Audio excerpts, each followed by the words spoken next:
Hi everyone. Today we're going to be talking about AI and the implications of AI on home education.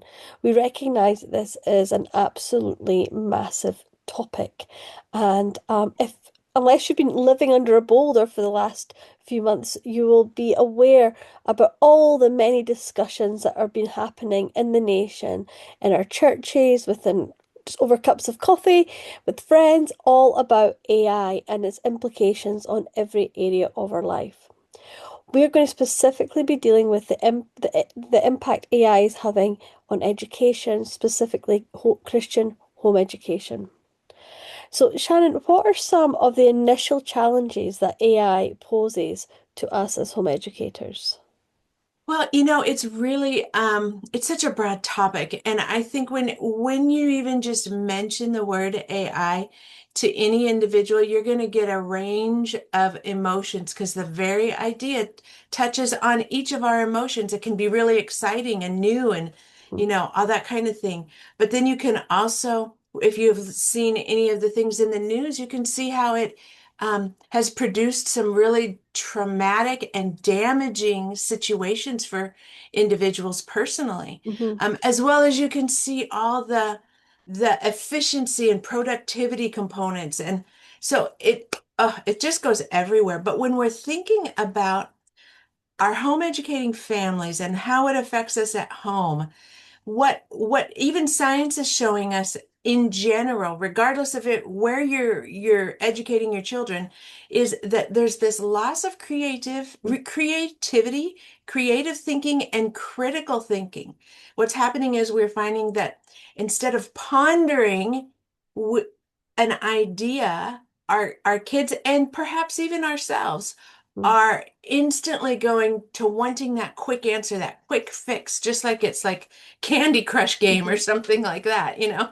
And instead of really meditating on an idea and thinking it through and rolling it around in your head or writing down the questions you might want to answer Mm-hmm. about a topic. Those are all seem really old school, doesn't it? The idea of writing down what you might Yeah. want to think about on a topic or But discuss on a topic. it's got so much value. Absolutely, it has that value because that creativity and that critical thinking, we don't want to lose that. Those are such God-given traits Mm-hmm. that robots and machines cannot replicate Mm-hmm. in a way that God intended it to be. Mm-hmm.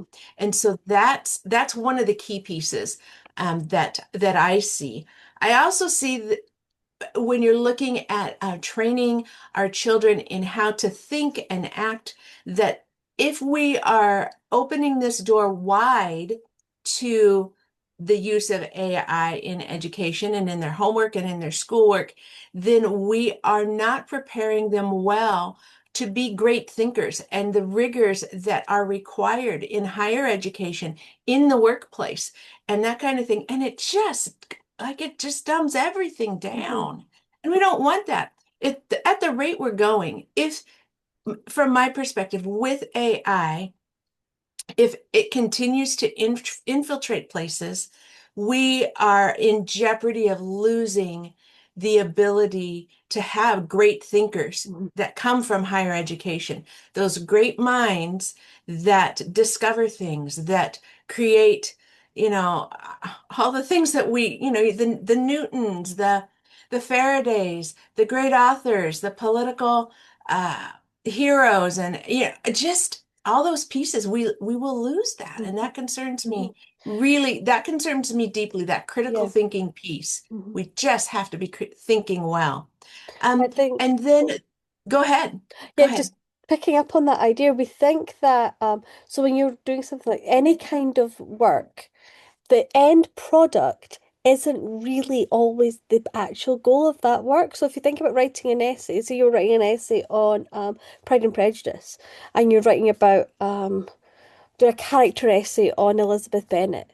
The actual essay and the stuff you're writing about her character development and pulling these ideas out and writing about Elizabeth Bennet and Pride and Prejudice, that isn't the main purpose of writing that essay. And if you get AI to kind of do the grunt work for you, you have missed out on those learning experiences, the thinking something through, the critical thinking, the how do you order, how do you think things something through persuasively. It's all these hidden skills that you are not building, and that's replicated over every single educational activity, from things that you're doing with little kids that are 5, 6, 7, right up to your teenagers who are 16, 17, 18, and university level students. Yeah. It's the work, it's not the end product. It's the process that Right. AI can remove. And that's what is stripping the creativity, the critical thinking, the being able to marry great ideas together that in Yeah, turn and even then creates the organized big thoughts. thinking. Yeah. That's what you're saying too. It's just that idea of learning how to organize things. hmm Yeah, and it's all these that that build great thinkers. And not even the great thinkers, just the average thinkers who are able to think well about their daily lives and make good decisions versus bad decisions and all these different pieces. So is there any other areas that really poses challenges for home educators that you can see with AI? Yeah, there's this the idea that I actually stumbled upon it from the family IT guy. And he's got a great podcast and the whole thing. And he provides some really great information. Well, he did um, a little test with one of the chat bot things, whether it was ChatGPT or one of the other ones. I forget which one he was using, but he asked it some questions and found that it allowed for a certain type of answer. And then he turned around and asked it, "What are you not telling me that I should know?" on whatever the question was. And what it proved was that there was certainly some bias hmm in the chatbot's answer, hmm and that it wasn't giving all the information or a balanced view of both sides of a topic. Yeah. And so this idea of indoctrination of ideas from a machine is so concerning, hmm that we're not getting, one, we're not exercising our ability to think critically, and so we're taking it, almost being spoon-fed hmm of just one side of an issue, instead of what are others saying about this? hmm What do other people think? What do they think in other cultures? Without actually asking those questions and assuming that it's like talking to a person, when in fact it is not at all like No. talking to a person. Um, Yeah. and isn't that what we want? We want our students to be asking questions of people hmm first. Yeah, absolutely. And I think that's one of the big, it's one of the sneaky dangers. It's that you think you're speaking, it sounds so Human-like. human-like. I don't know what's a Yeah, humanistic, human-like. Because just the way it asks, it's so personable, it's conversational, but it's not. And I think one of the things we really need to always remember that the people that develop these big large language model AI tools, they give their AI things to train off of. yeah, They control the pool of information. A yeah, few, I must think it was about 3 years ago, 2, 3 years ago, maybe 2 years ago, there was they were talking about how they were comparing the US chatbots to the Chinese ones and the vastly different questions, and everyone was like, "Oh, the Chinese ones have been told not to give answers," and it kind of was yes and no because the Chinese chatbots were they were controlling the information that yeah, those chatbots were being able yeah, to answer from. So the information the chatbot was giving in China to the Chinese chatbot, it was correct because that was the information that their creators allowed it to train yeah, off of. The Western chatbots they've got a heavy bias on more liberal, um, politically left ideas that they've been given to train off of. So there yeah. is absolutely this bias that is sometimes quite hard to detect. Yeah. And it just really, it comes back to um, who are we wanting our kids and our students to create relationship with? Mhm. We want that with other people. We want healthy conversations.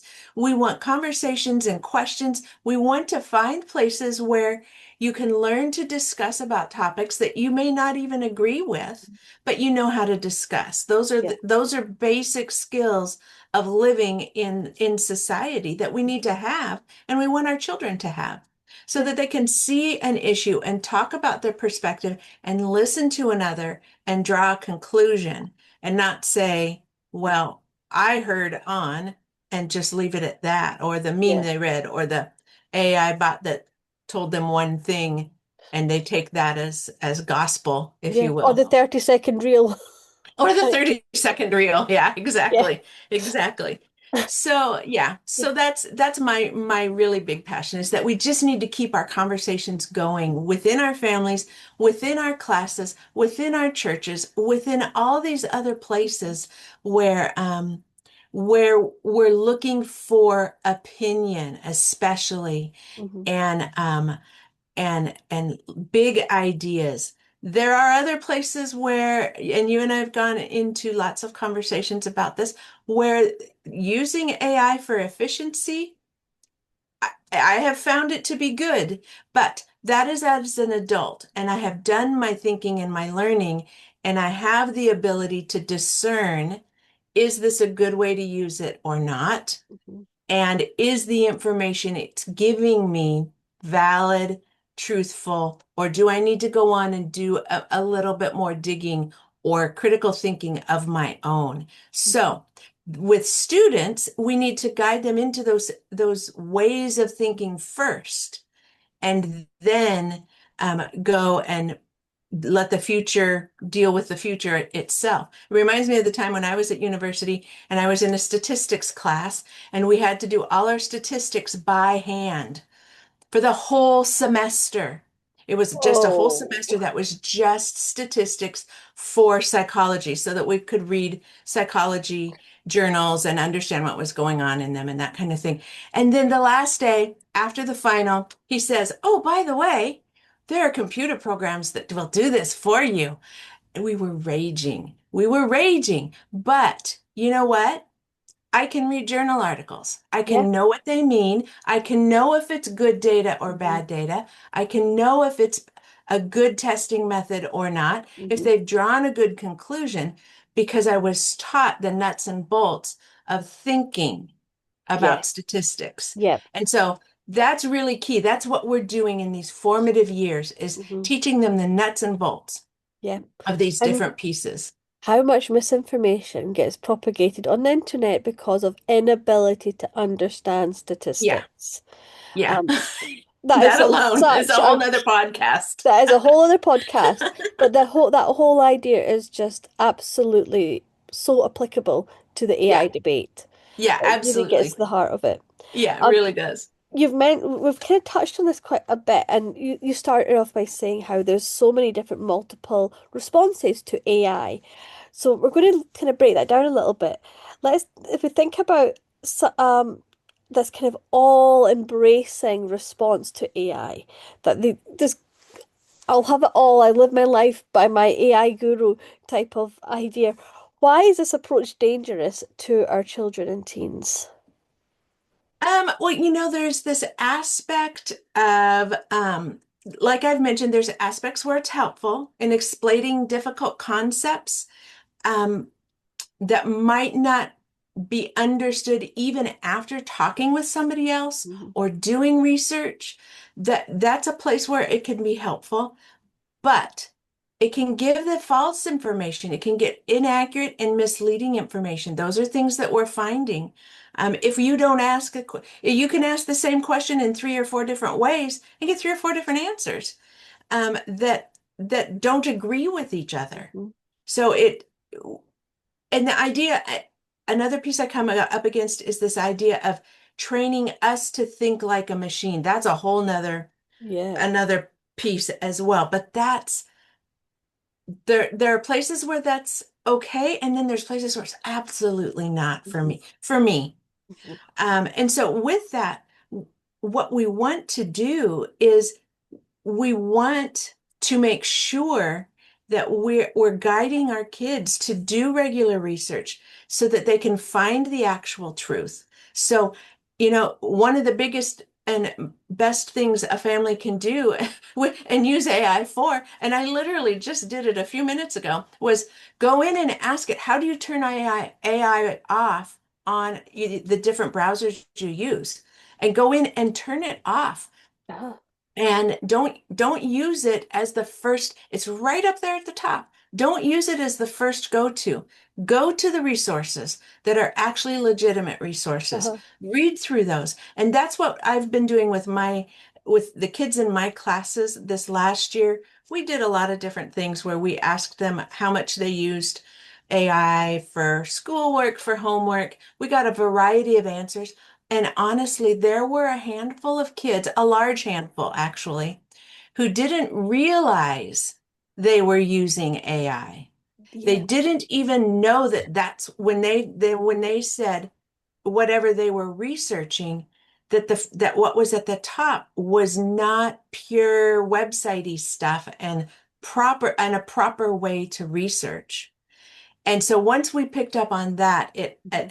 allowed us to realize that our students and our kids might not even realize the Mhm. danger they're stepping into because it's just right Mhm. there. And you can turn it off. That's the great thing. You Yeah. can turn it off. You can make those decisions as a family to kind of fence it in or Mhm. partition it off and have it for certain purposes or not at all. That's a family decision, I think. I think so too. Um, Yeah. yeah. And every family is going to be different Mhm. with how they approach that and how they talk with their kids Mhm. about what specific pieces they see as dangerous and an absolute no-go, and other places where, with permission perhaps, it's going to be an okay tool to use. And so that's how I have approached it within my classes. And the key to all of this, believe it or not, is communication, isn't it? It's about talking about it Yeah. with real people Yep. and taking that and honoring our parents and honoring the process of education, honoring the minds that God has created and given us, Mhm. and also honoring our learning challenges and saying, there is a struggle in learning in a specific area, maybe. Is this something where some type of AI thing could be helpful? And we're Mhm. talking everything from spell check to voice recognition for typing instead of Mhm. using your hands. The reading audio speech, reading something on your behalf, all kinds of things that are really truly okay and Yeah. useful and needful. Mhm. And then there's the other pieces Yeah. and that type of thing. So yeah, so there's lots of dangers. Mhm. There's benefits. I won't say lots of benefits, but there are benefits.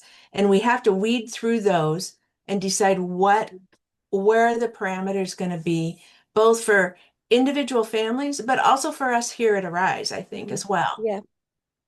You've kind of touched on this with the answer that recognition that so many of our teens are using it and they're not even knowing they're using it and not always knowing the implications.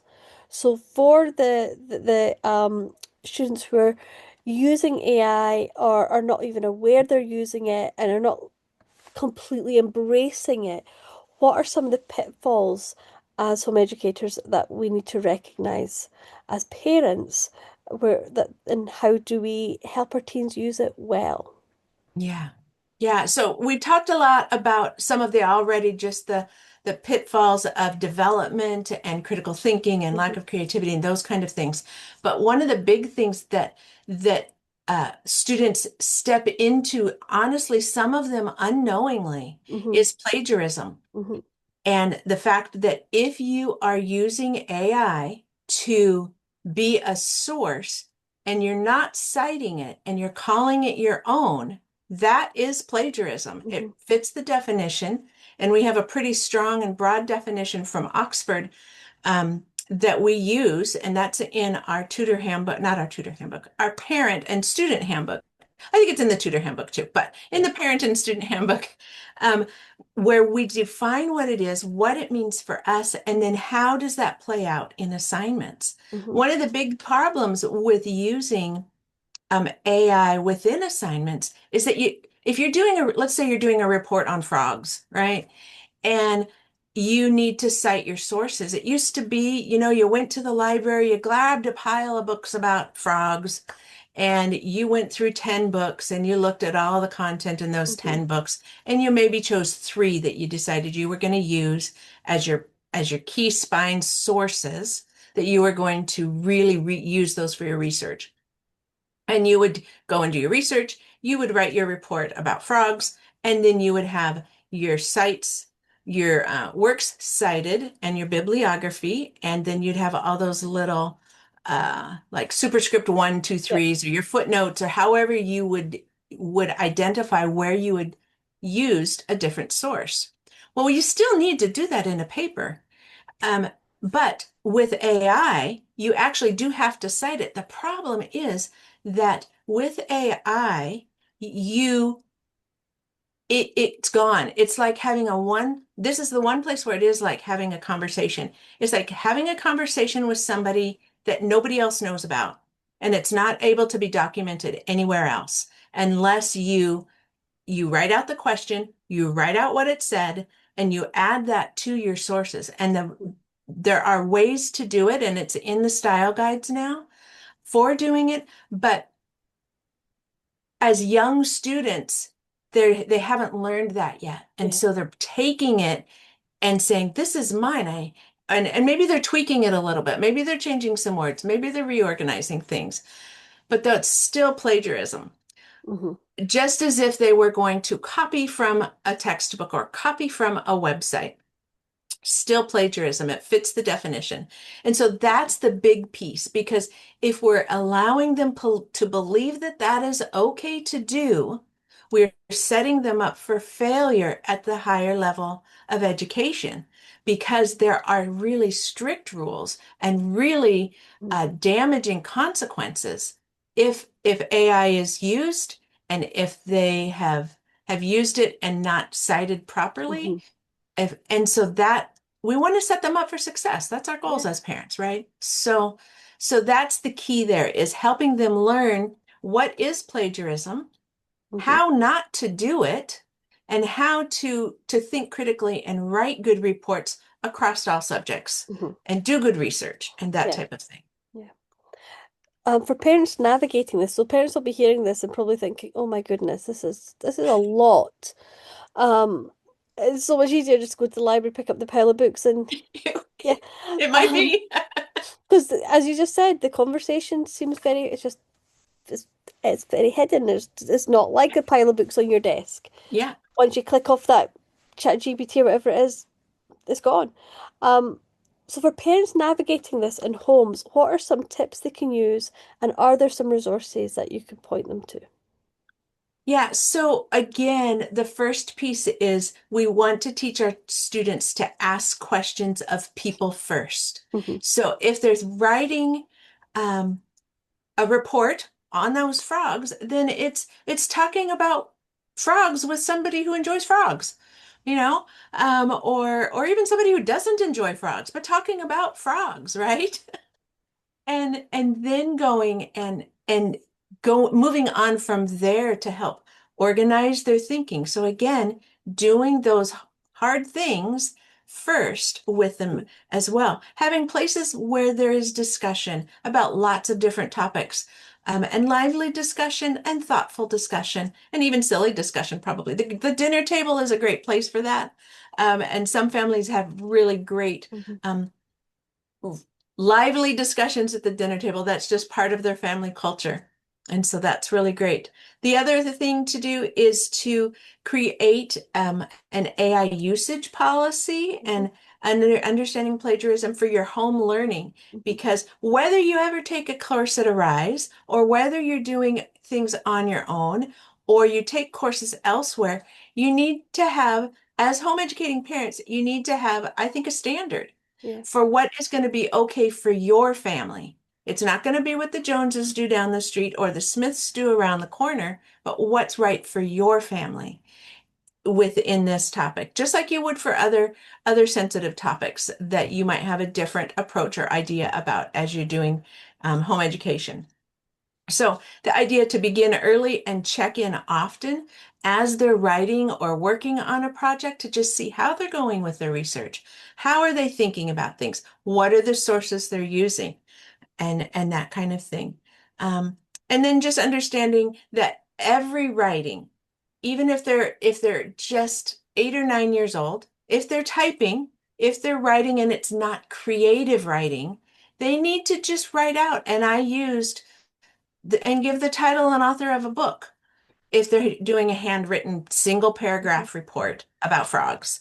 That should just become standard at the early ages. And Mhm. then you just build on that and you learn the formal ways of citing things as they get older and using a style guide and that kind Mhm. of thing.